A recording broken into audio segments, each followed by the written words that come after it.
Et bonjour, on va faire une vidéo sur les tokens et tokenizers. Beaucoup de gens connaissent le concept parce que quand on utilise des LLM, ChatGPT ou Claude ou enfin une API on va dire avec un LLM derrière, en général on va compter en termes de coût et le coût est fait en fonction du nombre de tokens. Alors ce calcul il n'est pas fait de façon anodine, c'est le temps en fait de génération d'un token. Et en général on va indiquer en période de secondes le nombre de tokens qu'on peut générer. Donc il y a des LLM qui peuvent générer 100 tokens à la seconde, d'autres 300, 1000 tokens à la seconde. Donc ça donne une indication sur la consommation d'énergie et qu'il faut avoir, et les ressources également en arrière-plan pour faire ces calculs. Donc le nombre de tokens va indiquer en quelque sorte la puissance de calcul qu'il va falloir pour réaliser une prédiction, ce qu'on appelle une prédiction ou une inférence. C'est le fait de, quand on pose une question, on attend une réponse du modèle d'IA. Donc les tokens, on les voit souvent comme ça, avec un découpage par mot. Souvent, les découpages se font de 3 à 4 caractères. Mais là, on va voir ensemble qu'il y a des choses plus importantes derrière qui servent à la conception du LLM ou même à son fonctionnement pour notamment améliorer la qualité de réponse du LLM. En particulier quand on veut faire ce qu'on appelle du fine-tuning, c'est-à-dire qu'on va faire de l'apprentissage après coup, une fois que le modèle est construit, on va le reprendre et de notre côté, sur notre ordinateur, on peut l'entraîner avec d'autres données, et notamment des données d'entreprise. Voilà. Donc en exemple, on va prendre Mistral, Mistral qui est une entreprise française qui a développé un modèle, ce modèle-là qui a 2 ans maintenant, donc en septembre 2023. C'est un modèle basique, donc c'est l'avantage de le présenter ainsi, mais on a un dépôt Hugging Face, donc Hugging Face qui est la plateforme où on stocke les modèles d'IA en général. En premier, l'élément central d'un modèle, en général, c'est le fichier de config.json qui décrit les paramètres de la structure. On voit également la signature, ici c'est une architecture Mistral, également le format d'encodage des poids, une indication sur les caches, et il y a une information intéressante, c'est la taille du vocab. Vocab ou vocabulary, c'est le dictionnaire. C'est le nombre de tokens qu'on va pouvoir utiliser dans ce modèle. Donc là, en l'occurrence, c'est 32 000 tokens. Mais on va revenir plus tard sur cette question-là. Ensuite, on a des modèles en 2 formats, SafeTensors ou en Bean. Les deux sont entraînés, je crois, sur du PyTorch, de toute manière. La bibliothèque, on va dire, par excellence pour ce genre de choses aujourd'hui. On fera une vidéo plus tard sur justement le côté Lego de ces modèles avec PyTorch. Et ensuite, on a 4 fichiers qui sont liés au tokenizer. Donc le Spatial Tokens Maps, il sert pas à grand chose techniquement. On le voit même plus. C'est un vieux modèle, donc on l'a encore. Techniquement, il sert à rien puisqu'il apparaît dans Tokenizer Config, qui est on va dire le point d'entrée, qui indique ici donc des tokens spéciaux. Donc on va revenir dessus sur ces tokens spéciaux, mais on a également l'architecture, on va dire générale du tokenizer qui va être utilisée. On voit ici par exemple qu'il y a marqué Yama Tokenizer, donc en fait ça veut dire que Mistral n'a pas développé son propre tokenizer. Alors je sais pas si de nos jours, si sur les derniers modèles ils ont créé leur propre tokenizer. Mais c'est assez courant en fait dans les modèles open source de réutiliser des tokenizers qui existent, parce que justement une fois qu'il est bien entraîné par un tokenizer, que ça a prouvé son efficacité, il n'y a pas besoin de réutiliser un autre tokenizer.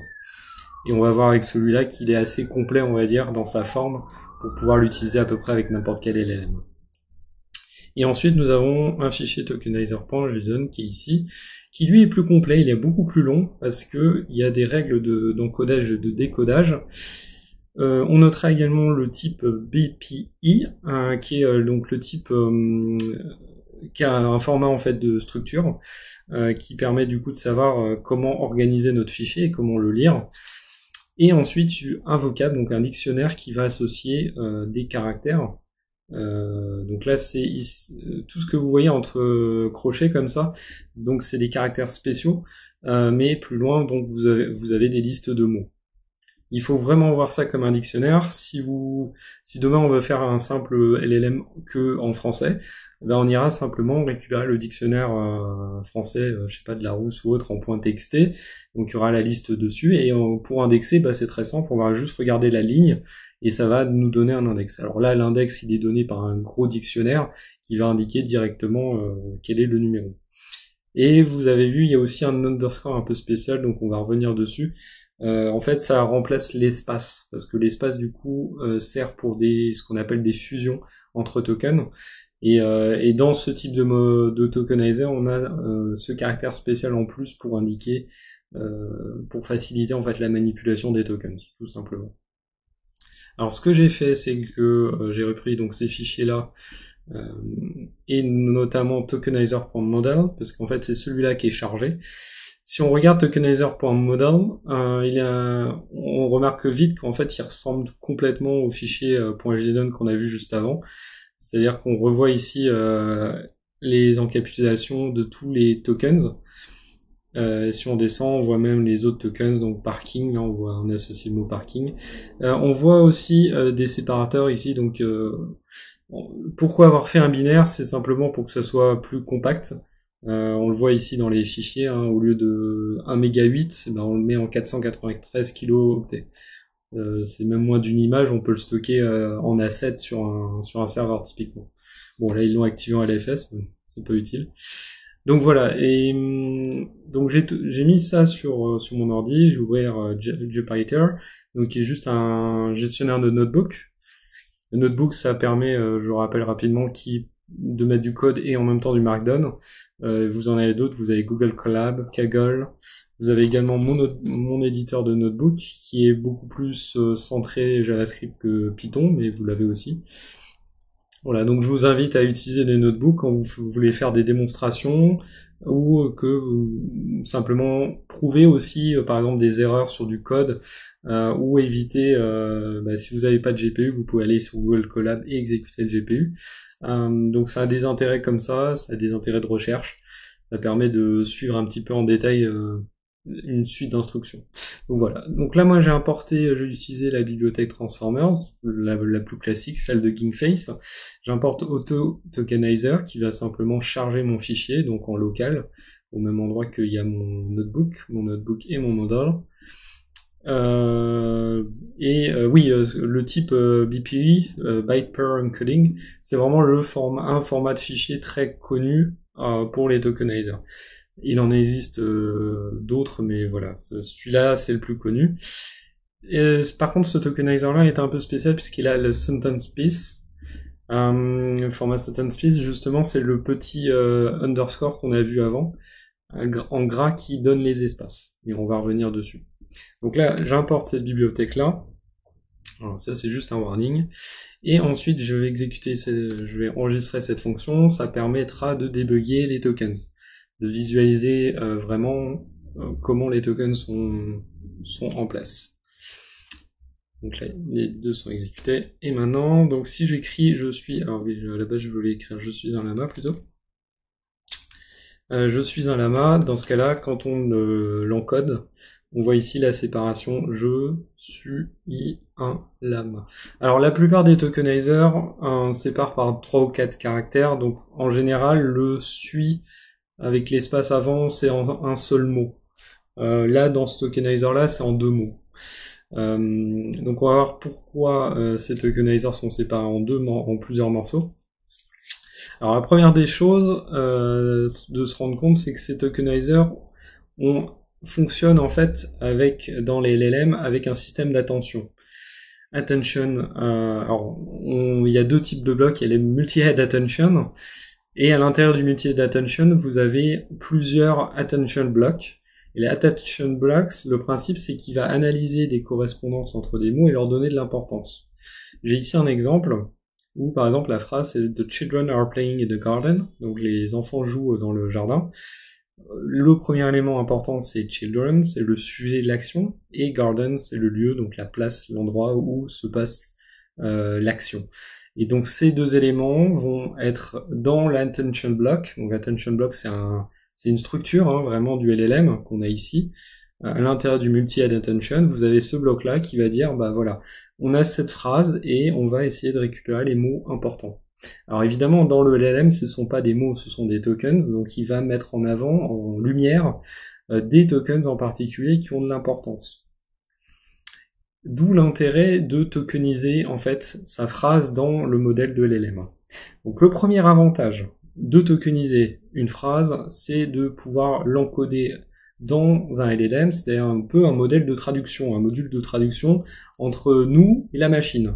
La machine, elle manipule des nombres, nous on manipule du texte. Le deuxième intérêt, c'est de réduire la charge, et comme on a vu, le principal besoin pour les utilisateurs lambda, on va dire à l'utilisation classique d'un LLM, c'est de compter le coût en tokens. Donc en réduisant le nombre de tokens, on va demander moins de puissance de calcul, donc ça va être moins coûteux. Et donc quand on va faire l'entraînement du LLM, ça va coûter beaucoup moins cher. Et donc c'est cet intérêt aussi des tokens de réduire la complexité.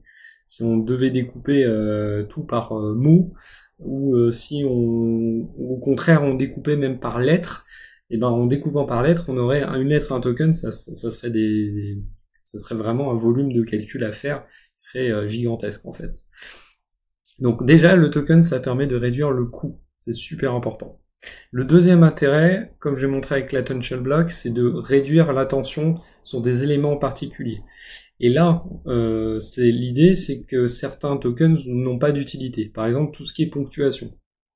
Les ponctuations, si on regarde, en fait, ce sont un simple token. On peut le vérifier, je suis un lama, test. Là, vous voyez, la virgule est vraiment séparée. Et on peut tester tous les mots possibles. La virgule sera toujours un token à part. Tout simplement pour éviter que le modèle aille chercher l'attention sur cette virgule qui n'a aucun intérêt dans une contextualisation de phrase. Ça, c'est très important. Donc ce token a aussi l'intérêt de découper la structure d'une phrase pour contextualiser davantage le sujet. Bon, par contre, ça, c'est pas ce qu'on envoie à LLM en réalité. On vous a menti depuis le début. Il y a des special tokens qui sont envoyés, et dans la réalité, ce qui est envoyé au LLM, c'est ça. Le petit S au début est un special token, ça veut dire que c'est pas des caractères, en fait, c'est un caractère entier. Donc quand on peut le rajouter soi-même, à la fin, par exemple, on peut faire un fin de S, et du coup, comme vous voyez, ou même un S directement, ouais. Donc c'est exactement le même. Il rajoute le S au début, ce code S, pour indiquer que c'est le début de la phrase. Parce que ça permet en fait au LLM de localiser en fait la phrase elle-même. Si on est au début d'une phrase, ça n'aura pas le même sens que si on est au milieu ou à la fin d'une phrase. La fin S permet aussi, en réponse, de bloquer en fait la génération.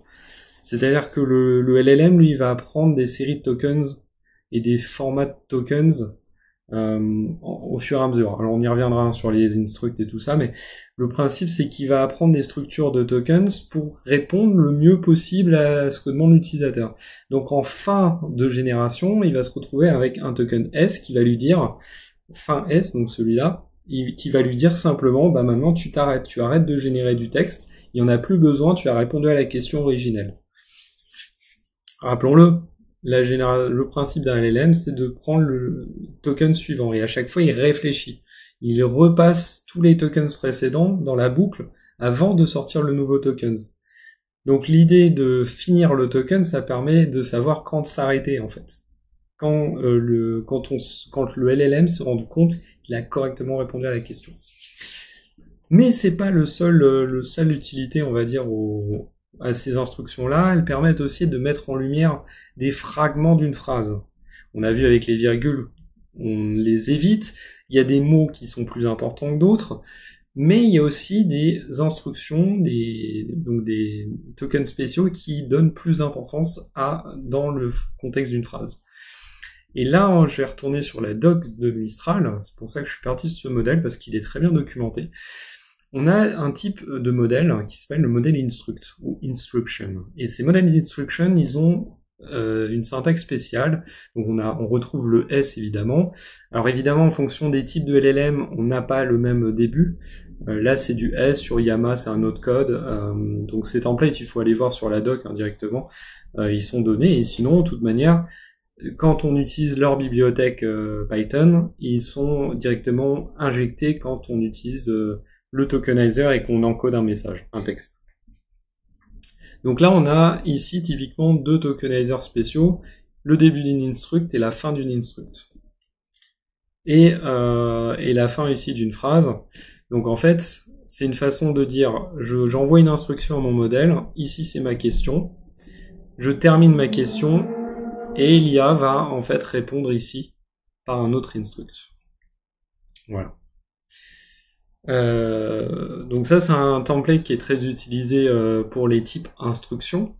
Instructions en fait, vous avez deux types qui ont été déclinés au fur et à mesure du temps. Vous avez un type chat, comme ChatGPT, où vous avez un vrai échange en fait avec la machine, avec le LLM. Donc là on est plus à chercher la conversation. Donc là on a une structure qui est un petit peu différente. Et un type instruction, c'est quand vous allez organiser des instructions vers des machines externes. Typiquement, vous êtes dans le cadre d'une industrie, vous allez avoir des machines d'impression, des choses comme ça, pour par exemple déplacer une tête d'écriture, une tête d'impression, ou pour imprimer même, lancer une impression sur une machine. Dans le cadre, il y a eu Microsoft qui a travaillé sur des agents de Minecraft, et là, du coup, c'était l'idée de faire avancer le personnage. Donc vous avez un token spécial pour faire avancer le personnage. Ça facilite à la fois la machine parce qu'elle a juste un token à générer, et ça profite également à l'utilisateur qui a juste à aller chercher avec un algo classique le bon token pour dire bah maintenant toi tu vas me déplacer la tête d'instruction, la tête de lecture, tu vas m'imprimer à tel endroit, tu vas me découper à tel endroit. Donc ça permet d'automatiser des machines industrielles avec un LLM. C'est le principal objectif de ces fonctions-là. Et vous avez un troisième qui s'appelle les Reasoning Models, donc les modèles de raisonnement qu'on a vu apparaître avec DeepSeek, donc ça fera l'objet d'une autre vidéo plus complète là-dessus, où le modèle va avoir un petit token de plus qui sera celle de think, penser, réfléchir, et donc le modèle va penser par lui-même avant de répondre à l'utilisateur. Et j'ai un exemple ici où j'importe le tokenizer de DeepSeek. Si j'encode think, vous allez voir que voilà, il y a un token spécifique pour ce bloc think. Donc là, mettons que l'IA pense. Donc là, typiquement, ça va bloquer ici. Voilà, think. Donc là, je pense que c'est je, pense et ce. Ou je, peux et ce à la fin. Hop. Ah bah non, il y a deux tokens, donc ça doit être je et pense. Bon là, un exemple typique. Et là, on le voit bien, c'est la suite 98-99 ici. Donc on voit bien que c'est à la suite, think et début-fin. Et là, en fait, on voit que c'est deux mots. C'est-à-dire que si on écrit ici je pense, probablement qu'il va en mettre beaucoup plus. Il va en mettre un de plus, voilà. Je pense. Donc là, c'est un exemple de un modèle ancien avec Mistral 0.1 et un nouveau modèle DeepSeek qui se rend compte que ça sert à rien de découper le mot pense. On peut simplement simplifier l'idée en mettant qu'un seul mot. Ce qui est important à noter, c'est que cette concentration, ce choix de découpage a un impact sur les capacités du modèle à comprendre le contexte de la phrase et à pouvoir interroger des éléments en particulier. Il faut garder en tête que l'attention block, l'élément central d'un LLM, est en fait bio-inspiré de notre vision. C'est-à-dire que quand vous vous promenez dans une forêt, que vous voyez un animal, je sais pas, ou que vous voyez des champignons, le premier champignon que vous allez trouver va vous permettre de voir les autres champignons. Parce que quand vous en verrez un premier, votre vision, votre système d'attention va s'activer sur ce qu'est un champignon. Vous savez pourtant intérieurement ce qu'est un champignon, mais le fait d'en voir un va réactiver une partie de votre attention, et donc quand vous verrez d'autres champignons dans la forêt, vous pourrez les récupérer. si ce sont des cèpes, c'est du détail. Voilà. Et si par exemple vous vous déplacez dans la forêt et que vous voyez des animaux comme des lapins qui là, le système d'attention est un peu différent. Le système d'attention va se porter sur le mouvement. Vous allez voir un mouvement inattendu, on va dire. Parce que bon, par exemple, le mouvement des feuilles des arbres, c'est un mouvement plutôt attendu. Surtout si vous êtes à une journée où il y a du grand vent, il y a la tramontagne ou ce genre de choses, vous allez effectivement voir votre cerveau qui va mettre un peu en silencieux cette attention-là, puisqu'elle est inutile dans ce contexte. Et c'est exactement le même fonctionnement qui a été pensé pour cet attention block. Donc ça, c'est super important. L'autre élément important, c'est qu'une fois que le token est rentré dans le modèle, j'avais dit très rapidement, ça permet de le transformer en vecteur. Donc les vecteurs, ça permet d'avoir des dimensions beaucoup plus grandes que simplement un mot. Ça permet de faire des rapprochements du coup entre les mots. Par exemple, je sais pas, roi et reine. Roi et reine, c'est la même chose, c'est juste qu'il y en a un qui est féminin, l'autre qui est masculin. Et juste cette notion-là, elle est connue, elle est induite par le fait qu'on a des vecteurs plutôt que des tokens. Et ensuite, on a le principe de positional encoding. Ça sort un peu du contexte du token parce qu'on n'est pas dans le tokenizer, on est vraiment dans le modèle LLM. Et le positional encoding va rajouter de l'information sur la position dans la phrase.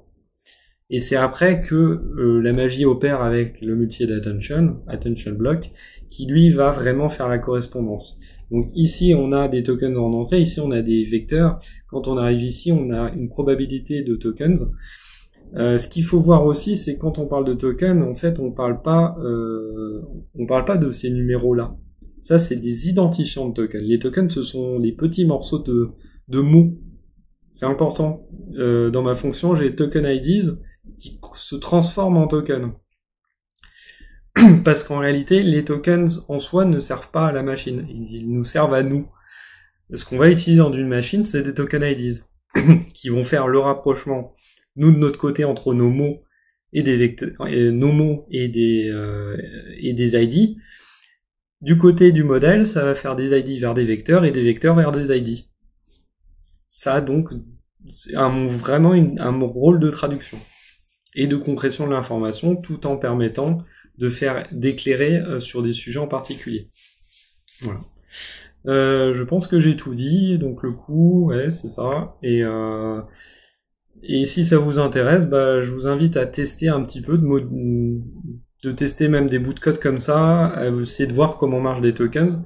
C'est essentiel quand on crée un modèle de réfléchir aux tokens, parce que il y a des tokens qui sont pas forcément utiles dans certains cadres, il y a des modèles où il n'y a pas besoin. Là, par exemple, je suis sur un challenge de ArcPrice, et là, typiquement, il n'y a pas besoin, il n'y a pas de mots, il n'y a pas de phrases, mais par contre, on a des besoins des tokens particuliers pour identifier des éléments, notamment des matrices, et le fait de rajouter un tokens de matrice, ça permet de le mettre en valeur.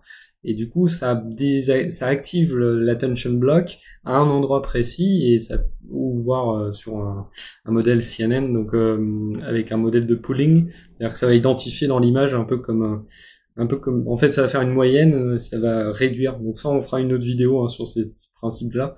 Mais en gros, ça va réduire une image ou une grille de nombres pour essayer d'extraire des petits patterns, des patterns qui vont être utiles après pour la compréhension de l'image. Voilà. J'espère que ça vous a plu. N'hésitez pas à commenter, à me poser des questions dans les commentaires et à échanger autour de vous. Et donc, je vous invite à regarder les prochaines vidéos qui viendront sur la chaîne. Merci.